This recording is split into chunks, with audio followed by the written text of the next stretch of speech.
¿Qué tal, amigos? Buenas noches. Bienvenidos a un programa más de Periodistas de a pie por Rompeviento Televisión por Internet. Esta noche estaremos con ustedes Majo Siscar. Buenas noches. Y su amiga Verónica García de León para tratar dos temas muy interesantes. Uno de ellos, las perspectivas económicas para el próximo año. Pues este año no nos ha pintado muy bien económicamente hablando y recientemente hemos recibido algunas noticias pues un poco... desalentadoras. Desalentadoras, sí. Entonces estará con nosotros María Fonseca, bienvenida, que es directora de la Escuela de Negocios del Tecnológico de Monterrey, Campus Estado de México. Y también hablaremos de un tema que hemos tratado en otros programas. ¿Majo? Sí, sobre la próxima reforma contra la corrupción, con Óscar Arredondo. Él es especialista en política pública, investigador del Centro de Análisis Económico, Político, Fundar. Y bueno, quédense con nosotros.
Pues sí, amigos, como lo comentábamos en el inicio, este año, económicamente hablando, ha sido complicado y pues recientemente hemos escuchado en todos lados de la depreciación de nuestra moneda, del peso, el precio del petróleo cayéndose, pero pues queremos escuchar de ti, María, que nos ayudes un poco a entender, pues para ver lo que nos espera el próximo año y pues como ciudadanos, a qué nos vamos a tener y cómo debemos de estar preparados. Un poco entender cómo vamos a cerrar este año en términos de crecimiento, de inflación. Quizá estas variables que nos suenan a veces como público un poco duras y lejanas, ¿no? Pero explícanos un poco cuáles eran las expectativas al comenzar este año y cómo vamos a terminar en términos de crecimiento económico, inflación, estas variables que pues a todos nos importan, ¿no? Claro que sí, Verónica, y muchas gracias nuevamente por recibirme en su programa. Al contrario. Majo y Verónica, dos de las periodistas de a pie.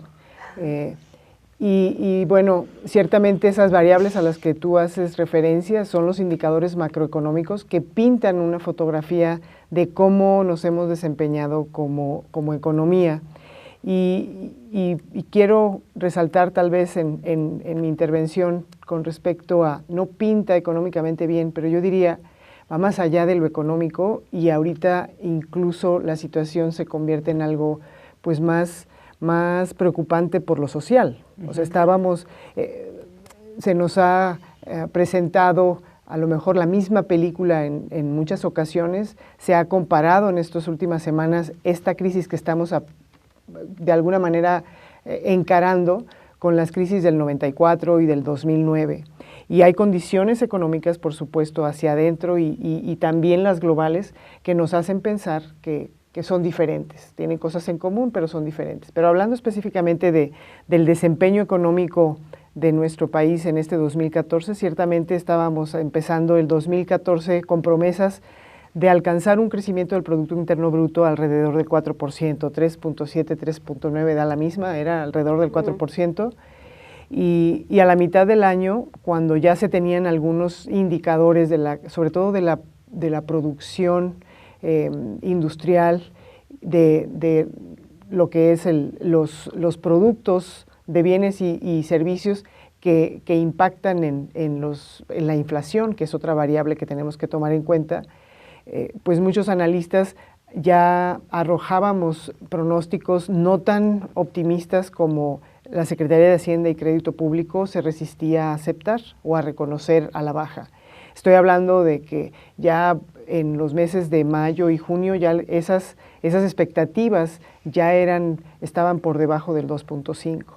Y sin embargo seguíamos confiando en que las cosas, sobre todo en materia de reformas estructurales, que si bien es cierto, pues fueron aprobadas, pues no han sido ejecutadas, no han sido puestas en práctica, y eso es lo que ha hecho que tanto, por un lado, los inversionistas y por otro lado, la actividad económica, pues no se vea realmente detonando ese gran crecimiento al que nos habían tal vez no engañado, sí hecho creer para aceptar justamente estas reformas, ¿no?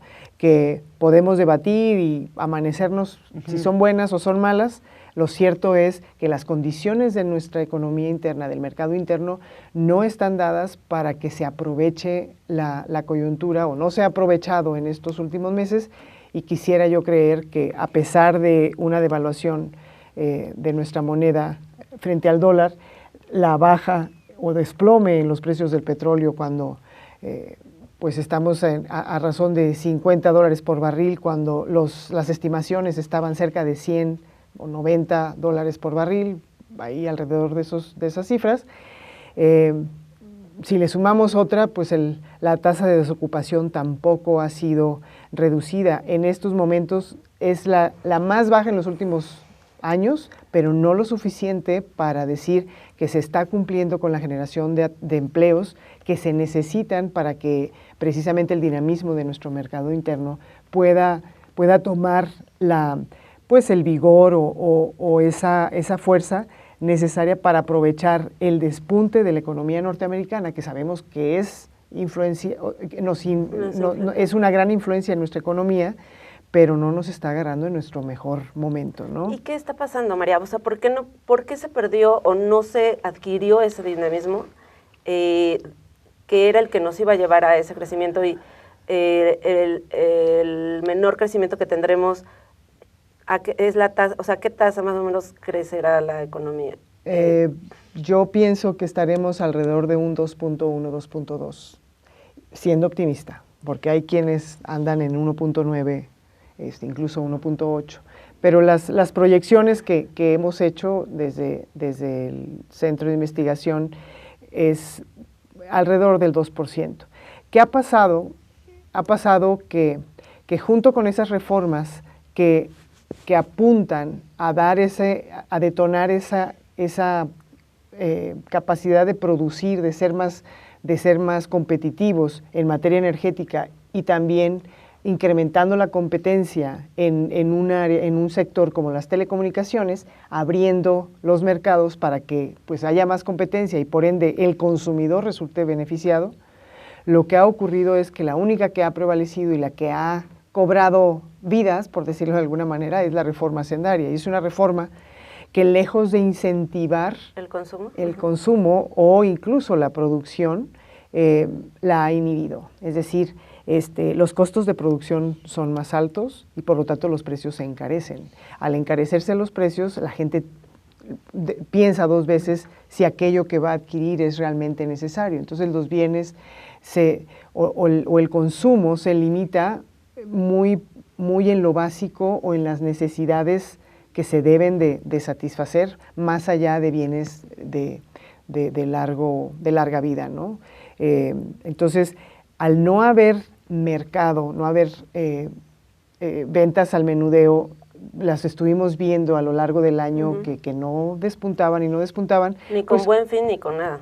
No, aún con el Buen Fin, o sea, se esperaba que ahí hubiese un repunte, pero no significativo a lo que debió haber ocurrido, para que todo lo que no ocurrió de enero a octubre se pudiera más o menos emparejar para terminar con mejores números el 2014. Entonces, al no haber una mayor comercialización, mayores ventas, pues las mismas plantas o los mismos productores o los mismos empresarios dicen, yo vendo menos.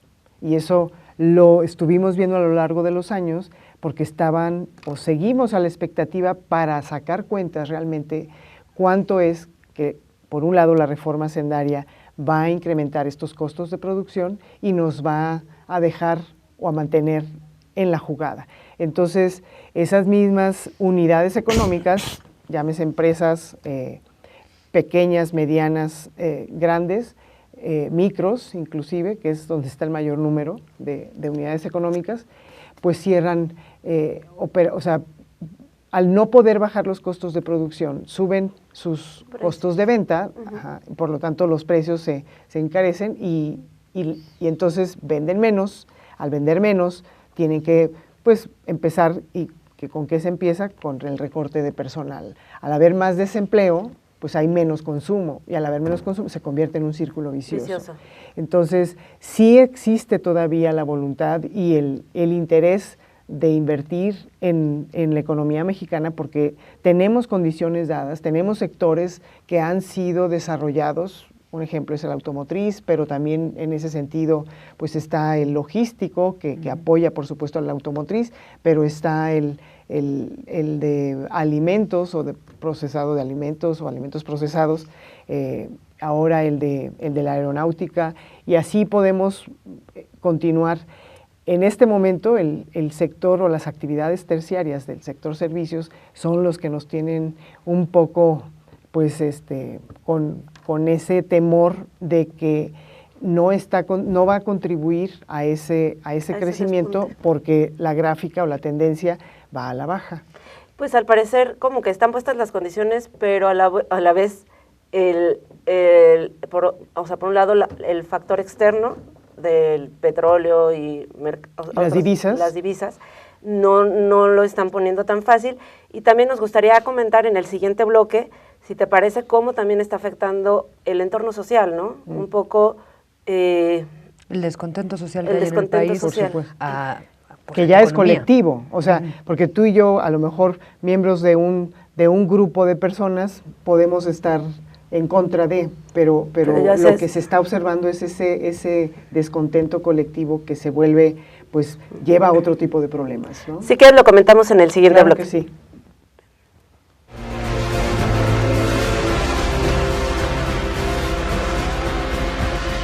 Hace algunos años yo viví un tiempo en Venezuela y ahí conocí en el lago de Maracaibo a un pintor de altísimo talento que se llamaba Vargas. Era carpintero, analfabeto o casi analfabeto, mal sabía escribir su nombre con la S al revés, y era un artista prodigioso. Algunas galerías de Caracas iban a verlo a su pueblo de Cabimas y le compraban por monedas cuadros que después se revendían a precios mucho más altos y que ahora se han cotizado mucho más desde que Vargas murió. Esos cuadros eran cuadros de colores que humillaban al arco iris. Las flores, las plantas, los pájaros eran muchísimo más grandes que la gente. Por lo tanto, el público, sobre todo el público extranjero, celebraba la obra de Vargas como un canto a la vida tropical, como un himno a la naturaleza americana. Y la verdad de la milanesa era que Vargas había nacido, había crecido, había vivido y pintaba en el pueblo donde murió, que era el pueblo que más petróleo ha dado a la civilización occidental y que el petróleo aniquiló. Allí no había ni una sola plantita verde, era todo gris o negro. Hasta las aguas del lago eran turbias y los peces habían muerto hacía mucho. El arco iris, cuando salía en blanco y negro, blanco y preto. Y los urubús volaban de costas y los buitres volaban de espaldas. Y entonces, en ese lugar fétido, espantoso, este hombre creó esa pintura prodigiosamente bella, colorida, loca.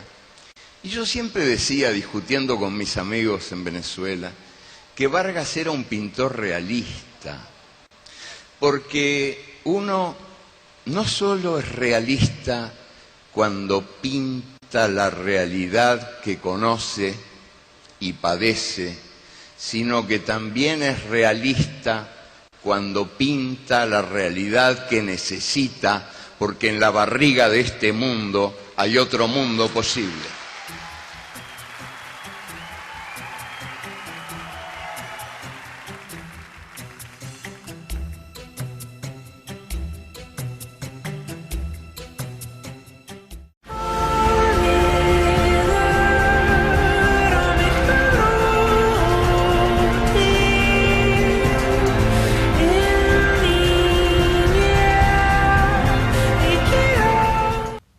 Seguimos en Periodistas de a Pie, estamos hablando con María Fonseca, la doctora María Fonseca, sobre cómo qué perspectivas económicas hay para el año que viene. Hablábamos, María, antes del corte, justo de que hay una caída del dólar, el precio del petróleo.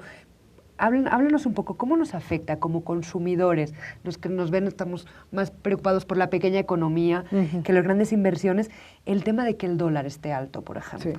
Bueno, el punto aquí es que mucho de lo que se produce en nuestro país no está alineado a una cadena productiva de insumos intermedios o de productos intermedios que justamente genere empleo y sea de alguna manera un círculo virtuoso.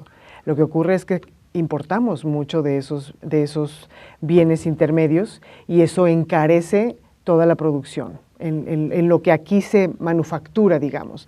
Entonces, los precios tenemos que esperar que si esto no, finalmente, ahorita si andamos alrededor de los 15 pesos por dólar, podemos esperar que en unas cuantas semanas o entrando el 2015, yo sí creo que se va a estabilizar en unos 14.60 más o menos, pero de cualquier forma ya pasamos el umbral de lo que estábamos acostumbrados hace algunos años de hablar de, pues incluso hasta 12, ¿no? Y a nivel de deuda, a nivel como país, a nivel de deuda. Entonces, bueno, ese tiene que ver con el valor de las divisas, ¿no? Claro. Entonces, encarece, aunque no, yo no compro nada en el extranjero, no, mi chavo, aunque no compres en el extranjero, lo que compras nacional tiene insumos importados y eso le incrementa el costo y por lo tanto el precio que tú vas a pagar va a ser mayor o la calidad la vas a ver reflejada, pues se va a sacrificar la calidad, ¿no? Por decirlo en otros términos.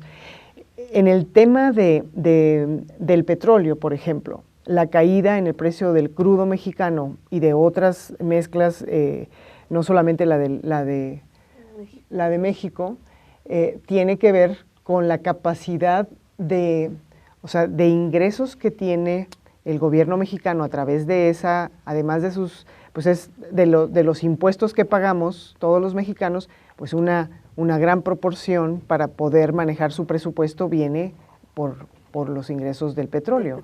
Entonces, al estar recibiendo menos cantidad y ser menos productivos, porque eso ya se contaba desde antes, entonces dices, ¿cómo le está haciendo el gobierno federal o la administración pública para salir adelante con todas las iniciativas, su Plan Nacional de Desarrollo, los nuevos programas, estas iniciativas de regiones económicas, pues se está endeudando más, ¿no?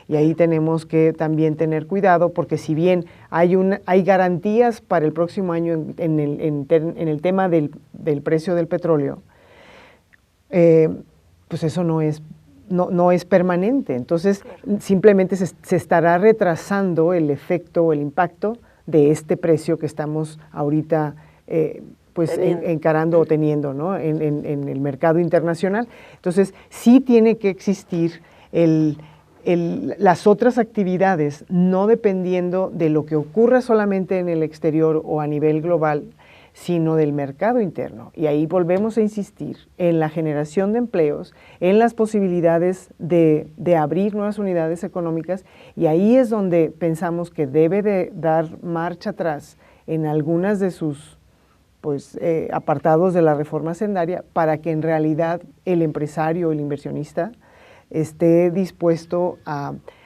jugar con los incentivos fiscales o de otro tipo, igualmente con el digamos, el valor o el costo de producir. Se nos han limitado, por ejemplo, las deducciones, y entonces dices, no, yo no puedo jugar con una reforma laboral en darle más trabajo a más personas, porque tengo limitado, así es, tengo límite en ciertas cosas. ¿Qué tan factible es que se eche para atrás?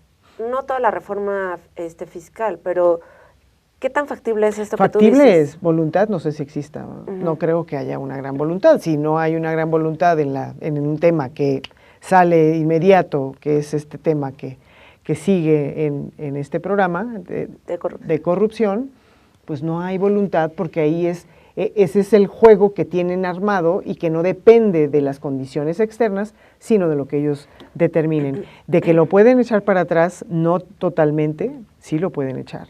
Hay cosas, por ejemplo, el que se trunquen las deducciones y dices, bueno, pero es que ahora esos impuestos que le das al gobierno, el gobierno va a decidir en qué va a invertir, en qué tipo de investigación y desarrollo.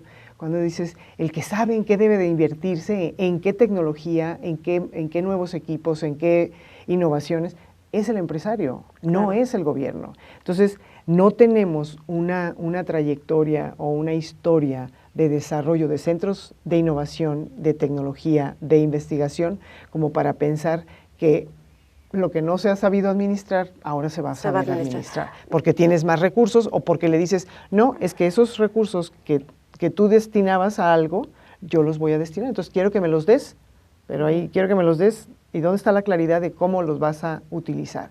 Y es ahí donde se pierde el enamoramiento o el coqueteo de, ok, podemos ceder, pero ¿hasta dónde? ¿No? Dame transparencia, dame legalidad, y ahí es donde tenemos que esperar que las cosas también ocurran, los cambios ocurran. ¿Qué es lo que, digo, para aprovechar estos últimos minutos que tenemos, qué es lo que podemos esperar los mexicanos en cuanto al... Tú, Majo y yo.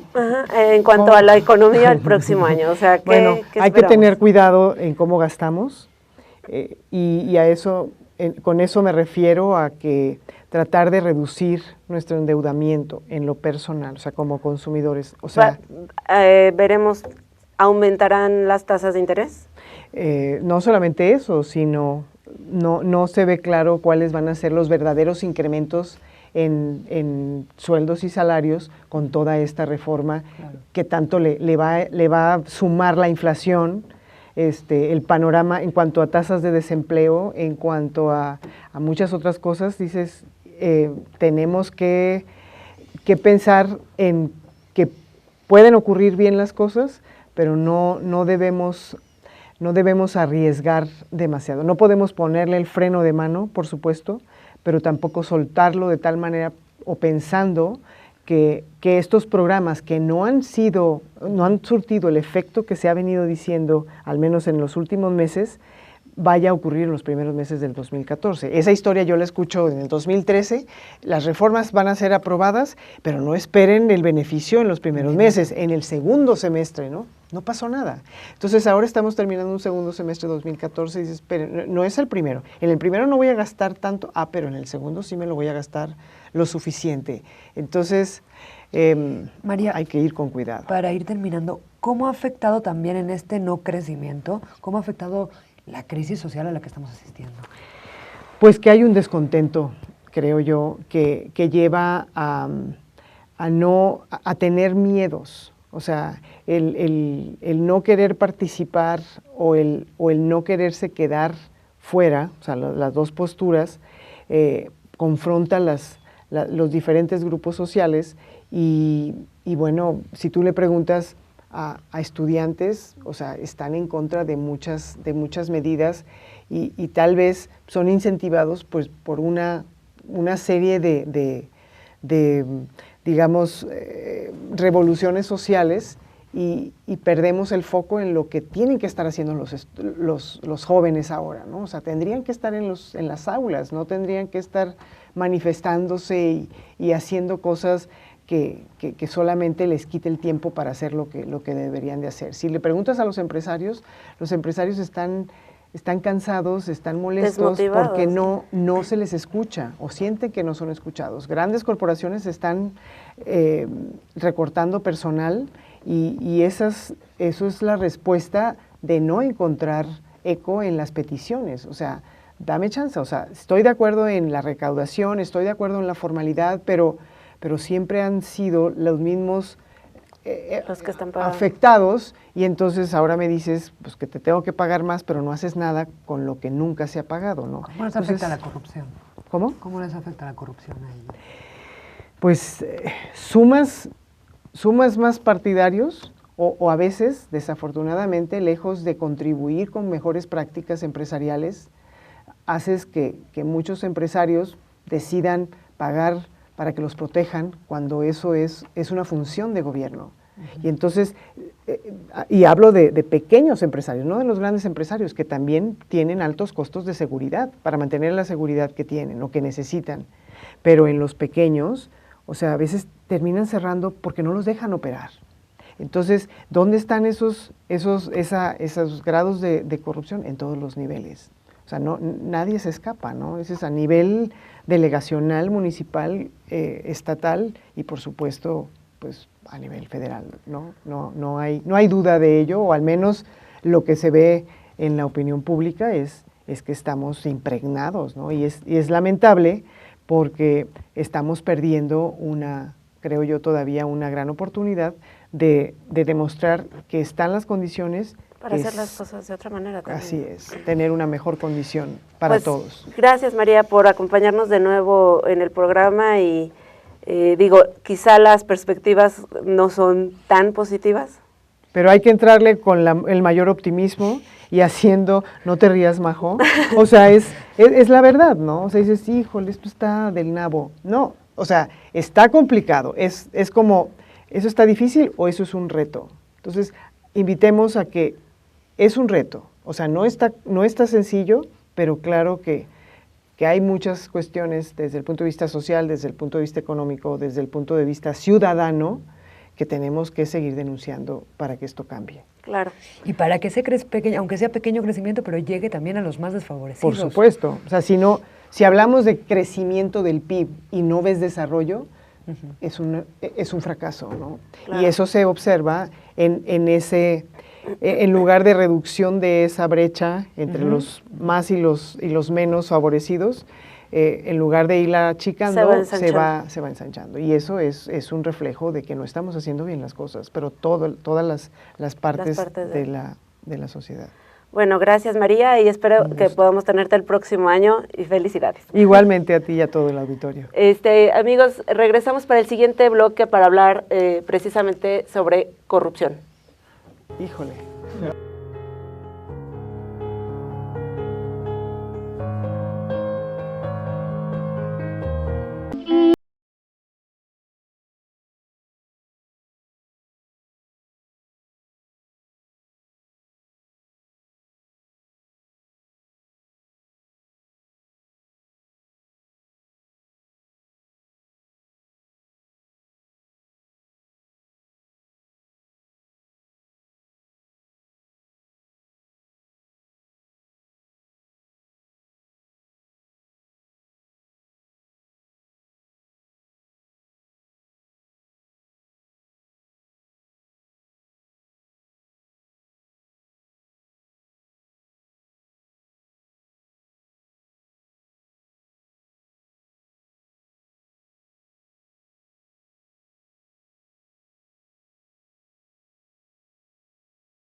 Rompeviento. Rompeviento.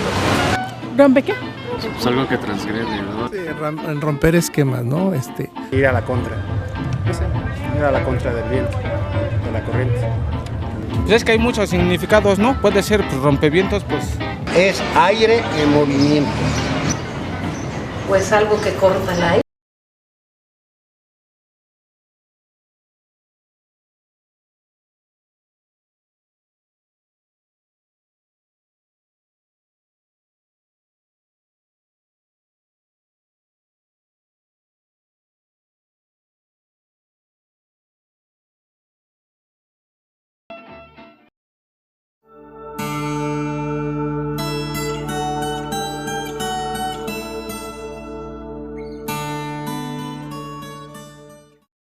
continúa esa torpeza gubernamental sin un liderazgo, porque si tú comparas a un presidente como Peña Nieto, y acá no voy a ser ideológico, te voy a dar ejemplos de todos los ángulos, con un presidente como el presidente Santos de Colombia, o el presidente Mujica de Uruguay, acá ya no tienes centro derecha, centro izquierda, el presidente Peña Nieto da una imagen lastimosa, da una imagen de ser un títere de empresarios puesto ahí, al cual se le están pasando las notas para que hable como un títere, cuando le hacían preguntas los familiares de desaparecidos, porque no sabe contestar ni siquiera las preguntas.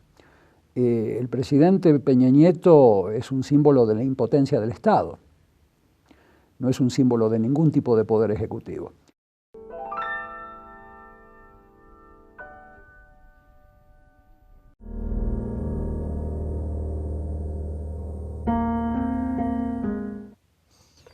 Bueno, pues estamos de regreso con nuestro invitado Óscar Arredondo, investigador de políticas públicas y presupuesto de Fundar, para tratar este tema que, bueno, no es el primer programa en el que lo tratamos, pero bueno, la importancia y la gravedad de los eventos que hemos asistido en los últimos 2 meses relacionados con la corrupción hacen que este tema tenga que volverse a tratar en este programa y en los que sean necesarios. ¿No es así, Majo?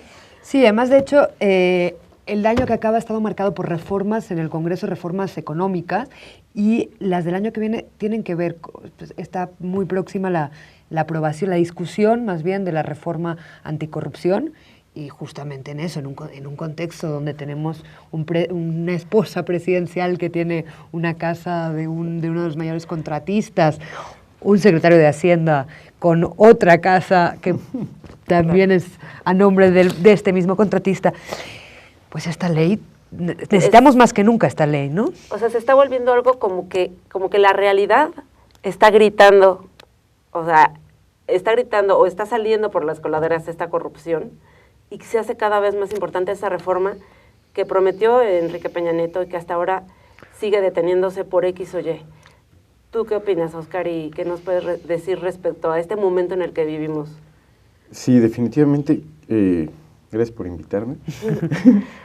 Yo creo que el problema sí es bastante grave. En los últimos meses se ha agudizado demasiado porque la corrupción se ha vuelto muy evidente. La corrupción es un problema que hemos sabido que siempre nos ha afectado, que siempre ha habido corrupción en el gobierno, o en los gobiernos mexicanos, o en los gobiernos del mundo siempre ha habido corrupción.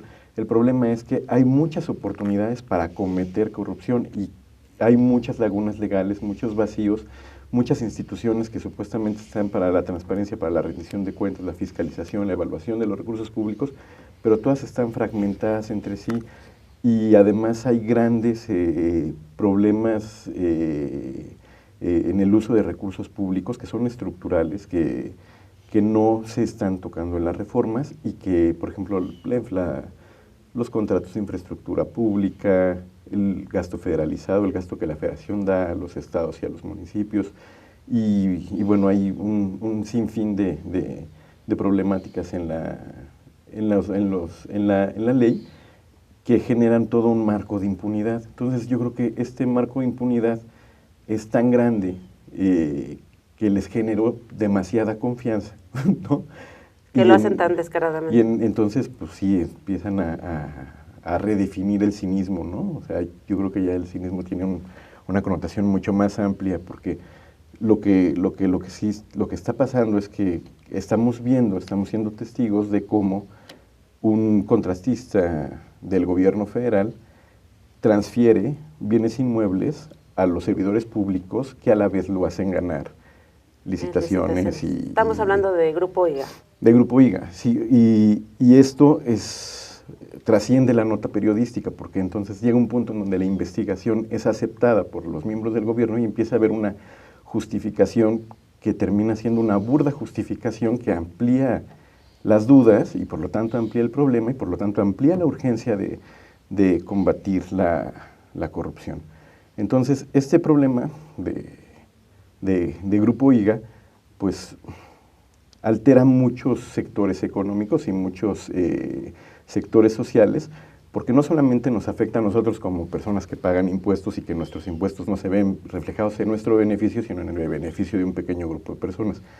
el problema ya también empieza a ser con otras empresas que también tienen derecho a competir justamente y legalmente por contratos que no los pueden obtener. Entonces, se molesta un sector que es el empresarial, que es un sector muy fuerte, se molesta la sociedad, que nosotros queremos servicios, queremos bienes, queremos programas gubernamentales que verdaderamente nos ayuden a tener una mejor calidad de vida, mejores beneficios como población, y se molesta toda la clase política y social en general. Entonces, el descontento se hace generalizado y hay como un punto común, que es la corrupción.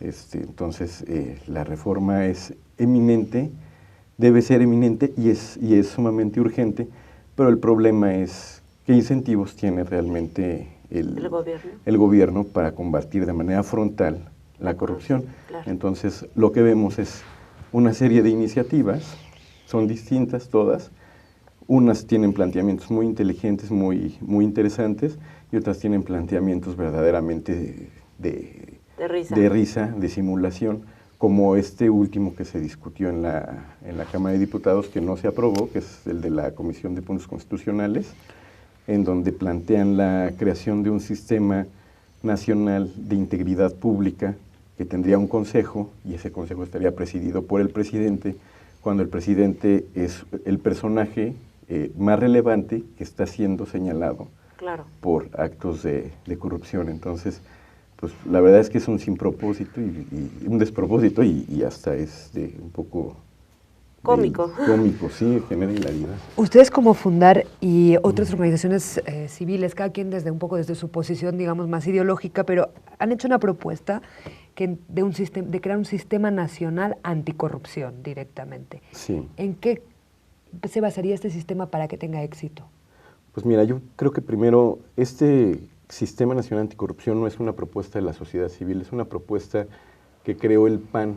O sea, primero una iniciativa que fue la iniciativa para crear la Comisión Nacional Anticorrupción, que era un órgano autónomo del Poder Ejecutivo y que se pensó que sustituiría a la Secretaría de la Función Pública. Entonces, a la ley orgánica eliminaron a la Secretaría de la Función Pública y la dejaron funcionando ahí con un artículo transitorio, o sea, como una sentencia de muerte. O sea, y ahorita en lo que estamos es que no termina de morir la Secretaría de la Función Pública, pero tampoco termina de nacer un Tribunal de Cuentas o una Comisión Nacional Anticorrupción. Entonces estamos como en un limbo de la lucha anticorrupción, y este limbo también ha sido aprovechado, ¿no? Por un lado. Pero por otro, esta Comisión Nacional Anticorrupción que se planteó de origen tenía muchísimas deficiencias jurídicas y deficiencias técnicas que no iban a lograr gran cosa. Entonces, las organizaciones lo que hicimos fue hacer una serie de observaciones que hacían una crítica fuerte a la Comisión Nacional Anticorrupción, a esta primera iniciativa, y yo creo que esto también tuvo que ver en que se aprobó en Senado, pero después en la Cámara de Diputados ya no jaló para adelante, y fue cuando hace un par de meses el PAN sacó la propuesta de mejor crear un sistema nacional anticorrupción, que es una propuesta mucho más inteligente porque utiliza estructuras que ya existen como el Tribunal Fiscal y Administrativo para transformarlo en un tribunal de responsabilidades administrativas. Y la Auditoría Superior de la Federación. La Auditoría Superior de la Federación genera un sistema nacional de fiscalización, que es que el Auditor Superior de la Federación se podría coordinar con los auditores superiores locales de cada estado y con los órganos de control interno de todas las dependencias y entidades, tanto en lo federal como en lo estatal, y entonces puede haber un trabajo mucho más ordenado, mucho más articulado en materia de fiscalización, y además lo que permitiría es que la fiscalización sería una herramienta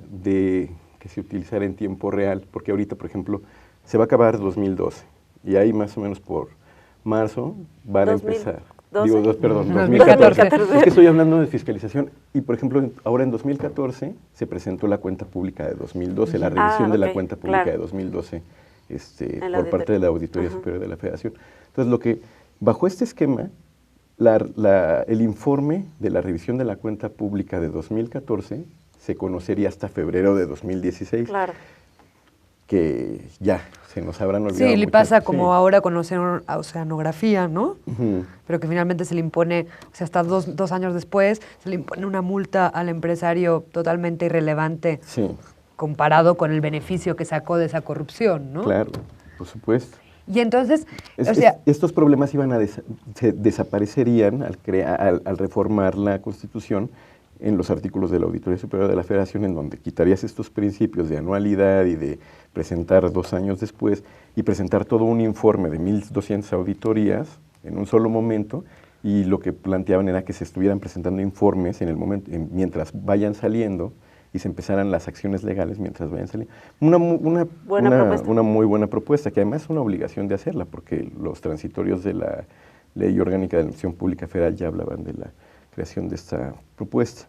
Entonces sería, para ir recapitulando, sí. Auditoría Superior de la Federación que actúe en el momento, o sea, que vaya investigando, por ejemplo, ahorita que estuviera investigando a Grupo IGA, sí. Y que emitiera un informe en febrero, por ejemplo, ¿no?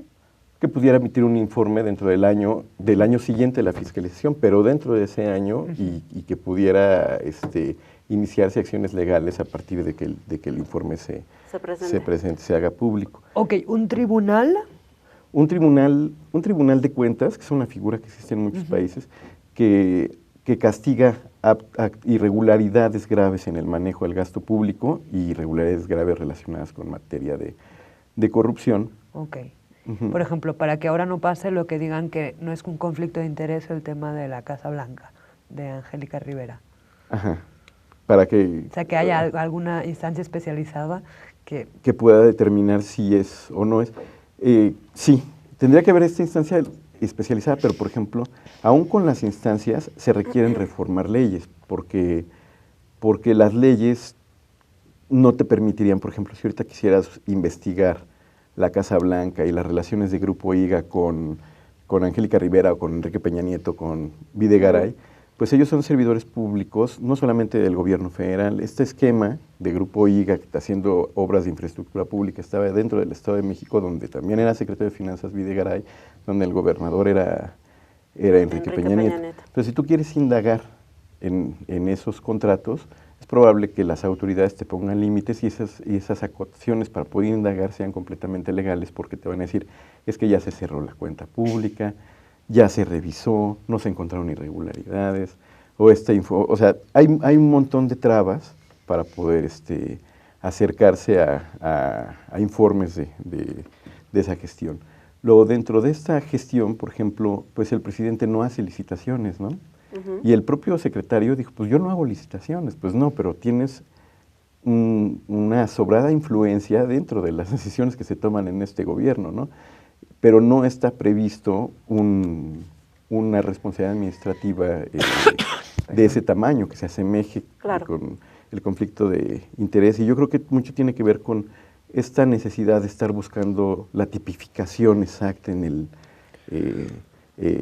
un hecho, de una irregularidad en materia administrativa, porque pues la corrupción pues tiene muchas dinámicas, está variando, es muy flexible y las leyes son rígidas. Entonces, claro, pero por mucho que modifiquen leyes, finalmente lo que vimos ahora con la Casa Blanca es un tema de voluntad política. En cualquier otro país, o sea, independientemente de las leyes, ¿no? En Alemania dimite un secretario de gobierno porque resulta que copió en el examen de titulación 10 años antes. Y aquí, o sea, no hay una voluntad. Finalmente, que nos expliques ahora después del corte, ¿qué controles tiene que haber para que este comisionado o azar anticorrupción o como se llama, fiscal anticorrupción realmente fiscalice al gobierno? Exacto. Más allá de que se reformen las leyes. Bueno, así que lo comentamos regresando de este corte. Sí. Sí, está.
Son una bola de hipócritas ustedes.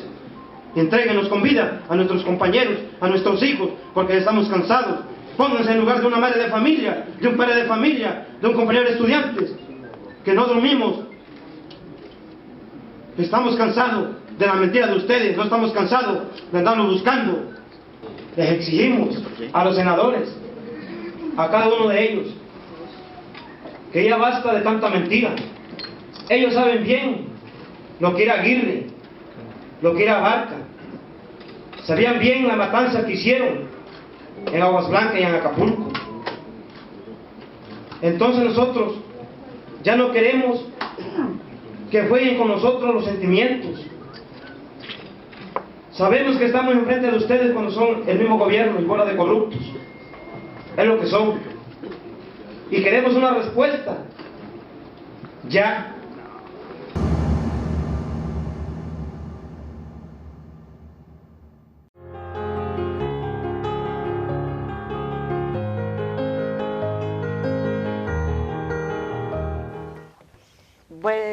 Estamos hablando con Óscar Arredondo.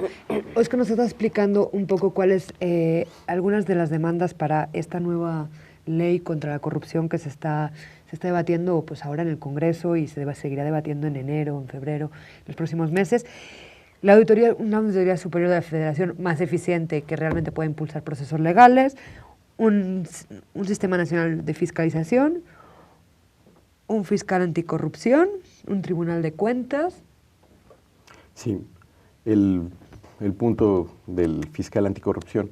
Esta fiscal anticorrupción es una figura que surgió en la reforma político-electoral y a la PGR se crearía una PGR autónoma del Poder Ejecutivo, que sería la Fiscalía General de la Nación, y habría dos grandes procuraduras especializadas o fiscalías especializadas, la de delitos electorales y la de combate a la corrupción. Entonces, dentro de ese marco, se puede nombrar desde ahora al fiscal anticorrupción sin que transite a la autonomía de la PGR. El problema es que este fiscal ahorita va a estar inserto en un esquema jerárquicamente subordinado al Poder Ejecutivo y básicamente al titular de la PGR, que es Murillo Karam, que también estaría subordinado al propio presidente, y entonces su capacidad de acción está sumamente acotada, ¿no? Pero ¿por qué dices que ahorita? O sea, ¿ya se implementaría esta parte? Digo, porque este fiscal ya se está nombrando. O sea, ya el Senado hizo una convocatoria y está haciendo... Escuchamos que había ya varios candidatos, ¿no? Y ya se aprobó la reforma y ya se puede... O sea, esto se insertaría dentro del Sistema Nacional Anticorrupción, pues porque es otra instancia que haría las investigaciones penales, y sería una instancia autónoma que haría investigaciones penales. Pero yo creo que todavía estamos como lejos de poder ver a esta instancia funcionando de manera realmente autónoma. Claro. Por el momento, pues sí, ¿Podríamos pensar que el próximo fiscal va a ser un títere? Podríamos pensar que el próximo fiscal va a ser un títere, sí.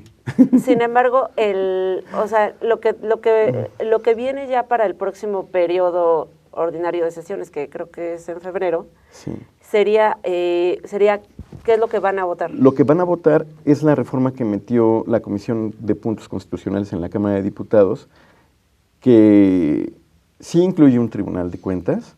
Obviamente el fiscal anticorrupción, pues ese ya está creado, ese no nos importa, pero no se crearía el Sistema Nacional de Fiscalización, que es la coordinación de acciones de auditorías y de contralorías en tiempo real, y es lo que queremos ver funcionando, que es lo más útil de la reforma realmente. Eso no. No, eso no está previsto, tampoco está previsto que la Secretaría de la Función Pública fortalecida, que es también una propuesta del PAN, que es como, a mí me gustaría más que fuera un órgano autónomo, ¿no? Como Coneval, pero bueno, ya que fuera una Secretaría de Función Pública que tenga los órganos de control interno y esté fortalecida y que tenga como ciertos contrapesos con el propio Poder Ejecutivo que audita, pues sería una buena figura, pero no lo está planteando la nueva reforma, y lo que sí está planteando es este Sistema Nacional de Integridad Pública, que es como Suena a declaración de buenas intenciones. Sí, una declaración de buenas intenciones que además está precedida por el presidente de la República, los gobernadores de los estados, o sea, los grandes sujetos que deben ser escrutables y que deben ser observados. Claro. Entonces, a mí la verdad me parece que esta nueva reforma que se está planteando, pues es una reforma que también está planteando que haya órganos de auditoría preventiva, pero esos van a estar coordinados por la Secretaría de Hacienda, cuando Videgaray es otro de los personajes que están siendo señalados. Cuestionados, ¿no? Por corrupción. Entonces, esta propuesta que preparó la sociedad civil no va a prosperar, digamos. Esta propuesta que preparó la sociedad civil realmente te digo que es la propuesta que hizo el PAN, ¿no? O sea, que ya había retomado muchas de nuestras observaciones como sociedad civil. Y parecía que iba a prosperar porque ya estaban jalando los diputados del PRI y los del PAN hacia la presentación de esta misma. Yo creo que de un análisis más profundo se dieron cuenta que no era conveniente y lo que hicieron fue decir, por ejemplo, no, esta Comisión de Puntos Constitucionales ha analizado la propuesta que presentó el PAN, la que presentó el PRD, la que presentó el PRI, la de la Comisión Nacional Anticorrupción, y de todas ellas decidimos hacer una propuesta que integre todo y hace una exposición de motivos de 100 hojas, 3, 4, 5 artículos que se tocan y pues que no van a tener un impacto verdaderamente de fondo. ¿Y cuál es la mayor deficiencia que le ves entonces ahorita a esta propuesta, que seguramente sí será aprobada en... Pues la mayor deficiencia básicamente es que pues vamos a seguir teniendo informes de fiscalización 2 años después de que se detectan las irregularidades o de que se cometieron las irregularidades. Vamos a tener todavía muchos blindajes y muchos blindajes legales que generan estos vacíos y muchos niveles de impunidad, porque por ejemplo el fuero político ni se toca, ¿no? O sea, no se toca la posibilidad de retirar el fuero político de manera inmediata ante señalamientos graves de corrupción a un servidor público que haya sido electo por votación, ¿no? Entonces, pues hay puntos que no se tocan, por ejemplo, tampoco está pendiente la reforma de transparencia, se modificó la Constitución, pero la Ley General de Transparencia todavía está estancada, no hay obligaciones de hacer públicas declaraciones patrimoniales, pues no hay nada sustancial realmente, o sea, de esta última reforma de la que estamos hablando. Ahora sí, lo que se discute es la que presentó el PAN, o si se vuelven a insertar en esta última reforma estos elementos, muy probablemente tengamos un sistema mucho más controlado, porque la corrupción no es una conducta torcida del ser humano que deba de erradicarse, ¿no?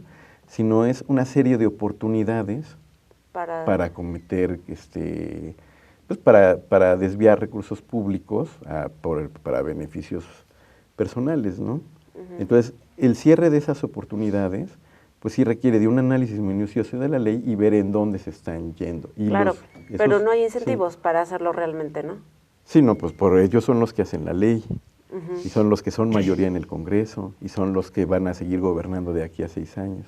Y yo creo que una de las cosas que se ha evidenciado estos meses es que tampoco hay una separación de los 3 poderes del Estado, porque no hay una justicia, un poder judicial que fiscalice al legislativo o al ejecutivo, en este caso, de los casos de las casas de... Y el legislativo tampoco está funcionando como contrapeso, porque también pues todos los partidos tienen cola que les pisen, ¿no? O sea, ninguno quiere realmente... bueno, Movimiento Ciudadano está haciendo como un papel de representación mucho más firme, me parece, sobre todo con el caso de Ayotzinapa, que en tribuna sí está poniendo los puntos sobre las IES, pero el silencio de los demás partidos y y su tranquilidad frente a estos casos, pues sí es medio alarmante. Ahora, también a los otros partidos, al PAN y al PRD, les conviene una reforma mucho más robusta porque se viene 2015 donde hay elecciones. Claro. Y de estas elecciones va a depender mucho el presupuesto que van a tener los partidos para 2018. Entonces, sí les conviene que haya un marco de, pues, mucho más amplio de fiscalización, mucho más articulado, mucho más ágil, con sanciones. El problema de las sanciones es que no hay sanciones ni administrativas ni penales, porque pues tanto quien sanciona administrativamente como penalmente están jerárquicamente subordinados al Poder Ejecutivo. Entonces, pues en el mejor de los casos que tendremos el próximo año en este tema. Pues en el mejor de los casos, pues tendrían que hacer mayoría los partidos de oposición al PRI, unirse, y meter estas reformas que ya están sobre la mesa, o sea, los elementos ya están, solamente es cosa de incluir o de sacar. Entonces, que se incluyan estos elementos, que también se hagan leyes secundarias muy inteligentes, pero yo la verdad no lo veo como... factible. No lo veo factible, y yo lo que veo que lo que podemos esperar es que las cosas se mantengan como están, o que haya una reforma de forma, aunque se oiga cafónico, es una reforma de forma, que no sea una reforma que impacte en el papel, el fondo. pues. Claro. Sí. Y es una lástima porque finalmente cuando vemos la corrupción, nos indigna, pero no sé si nos damos cuenta de que todo ese dinero que se va a corrupción no llega a educación, no llega a sanidad, sí, no llega a programas sociales en un país donde la brecha de la desigualdad es tremenda. Y no solo eso, sino que finalmente cuando pensamos en el caso de Ayotzinapa y vemos a los Abarca, la bautizada pareja imperial, pues ¿de qué estamos hablando? De corrupción. Claro. O sea, la colusión con el crimen organizado es corrupción. Claro. Y en un escenario así, Oscar, tú, creo que la sociedad civil y lo que hace la sociedad organizada cobra mayor relevancia, ¿no? Incluso lo que hace el periodismo. Por ejemplo, el exhibir este tipo de casos como el de la Casa Blanca. Claro. Son esenciales, entonces, en un escenario como en el que estamos ahorita. Sí, la participación de todos es lo que también va a ir impulsando o va a generar presión para que las reformas se vayan haciendo, y las reformas cada vez sean menos simuladas y tengan mucho más peso. Pero por lo pronto, para como está el escenario, yo creo que no es muy alentador. Claro. Pues Oscar, te agradecemos mucho que hayas estado con nosotros. La verdad es que este programa fue un poco triste.